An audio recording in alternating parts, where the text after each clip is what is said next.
There's nothing like a live performance, and no matter how good the digital technology gets these days, you cannot substitute that for a live performance. I'm Reid Parker, and I'm president of Symphony New Brunswick and Symphony New Brunswick Foundation. The St. John Symphony was the first formally established orchestra in the Maritime region. And then the New Brunswick Symphony Orchestra from '62 to '68. Those two orchestras really started orchestral music in St. John and in New Brunswick in general.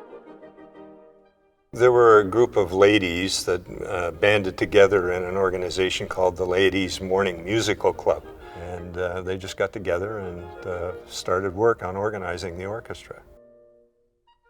One of their members who sort of came to the fore in a leadership role was Evelyn Collins, and she made up her mind, and she was one of these charismatic leaders that you run across every once in a while that decided St. John was going to have its orchestra.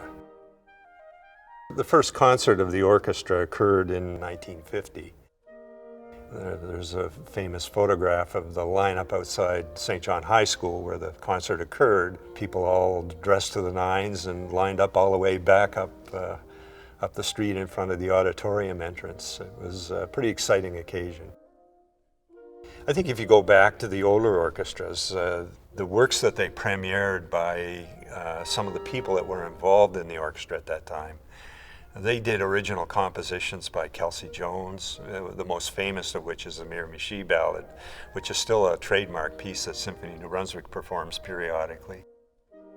Janis Kalnins, he was an internationally rated conductor and composer whose music is still extensively performed in his native country, Latvia. Now, that's pretty exciting stuff. I think the foundation is one of the main critical success factors in the future of the orchestra. It has to grow. If we were able to add 50% to the assets we already hold, we'd be in a position to hire another, at least 4 full-time professional musicians. I think with that, we would have a platform that would be sustainable for many years to come.